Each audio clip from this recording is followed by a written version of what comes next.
Near a calm mountain village, wrapped in tall pine trees and echoing with the soft music of flowing streams, lived a young man named Aarav. From a very early age, he carried a deep fascination for the open sky.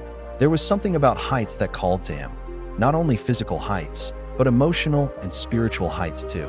Even as a child, while others played games or chased each other around the village, Aarav would climb the highest hill, sit on a big flat rock, and stare at the sky as if it held all the answers to his questions.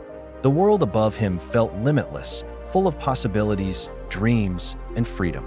As he grew older, this feeling only intensified. Every morning before the village woke up, he would step outside, breathe in the fresh, cold air, and walk toward the hill, letting the wild wind sweep across his hair and face. The breeze felt like a companion who knew his heart. Aarav believed he was born to rise high in life, to achieve great things, to touch goals people only dared to dream.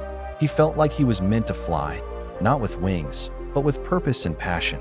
He worked hard in school, helped his family, and always remained grateful. Teachers praised his intelligence. Neighbors admired his manners.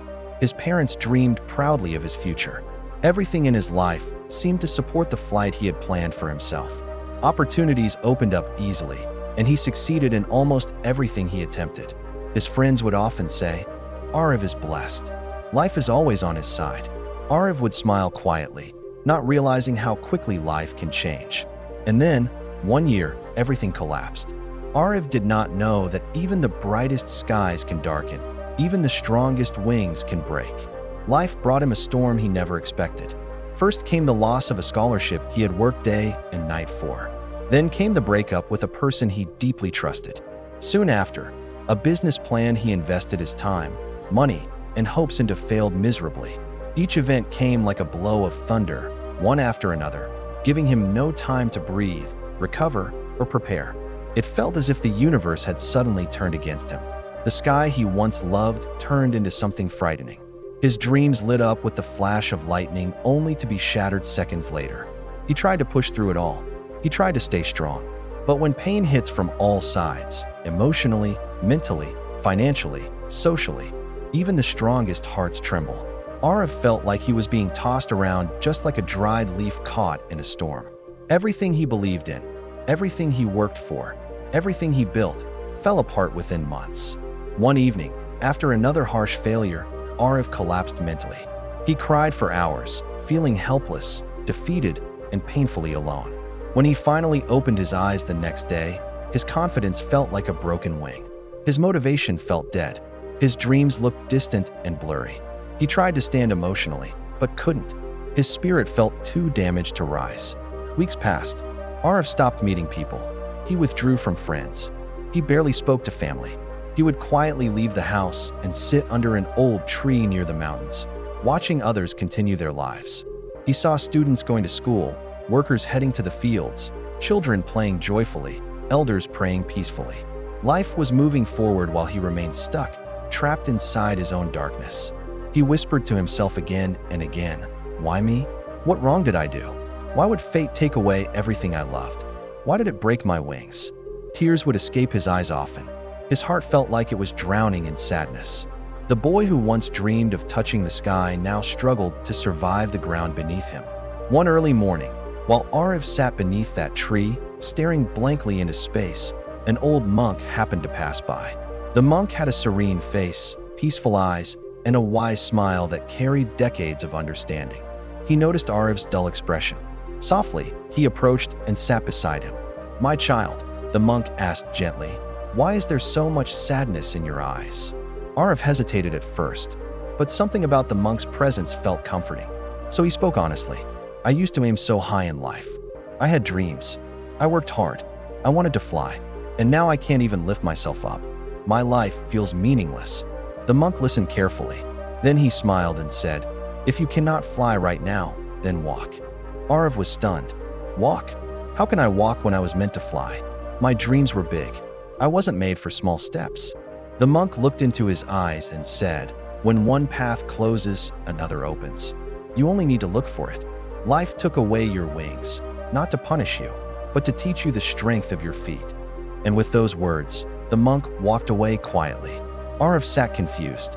The advice didn't make sense. Walk? How would walking solve anything? How could taking small, simple steps help someone who once had giant dreams? But something inside him couldn't ignore the monk's tone. The words echoed inside him for hours. That night, under the silent starry sky, he whispered to himself, "Maybe I should try." The next morning, Aarav forced himself to take a literal and emotional step. He cleaned his room. He took a proper shower after days. He helped his mother in the kitchen. He started reading a book. He took a long walk. These were tiny actions, but they were steps. Small steps, simple steps, painful steps, but steps forward. Every day, he did a little more. He cooked meals, exercised, journaled, meditated, talked to a friend again, took part in village activities. Slowly, he started noticing things he had ignored before. He noticed the beauty in ordinary life, the laughter of children, the smell of fresh soil, the warmth of sunlight, the whispers of wind. He noticed flowers blooming from cracks in rocks, small insects moving with determination, farmers working patiently, families helping each other. He realized the world was full of stories, miracles, and lessons he had been too busy to see earlier. The more he walked, the more he learned. The more he slowed down, the more he healed. The more he appreciated small things, the more his heart softened. He stopped asking, "Why me?" He started saying, "Thank you for giving me another day." Weeks passed. His sadness began to fade like a distant memory. One morning, while standing on the hill again, Aarav felt something warm inside, like confidence returning, like wings healing. He took a deep breath and felt himself rising inside. Not physically, but emotionally and mentally. He was ready again, not to fly wildly like before, but to rise calmly, wisely, peacefully. That day, he met the monk again. Aarav bowed before him and said, "You were right. Life feels different now. I feel free again." The monk smiled and replied, "Heaven opens only for those who learn to respect the earth first. You lost your wings so you could learn how to walk. And by learning to walk, you learned how to fly again." Aarav finally understood. His pain was not cruelty, it was a teacher. His failure was not an ending, it was a lesson. And now, he was stronger, wiser, and more grounded than before. From that day on, Aarav was never afraid of falling again. He knew that even if life broke his wings someday, he would always know how to walk forward, step by step.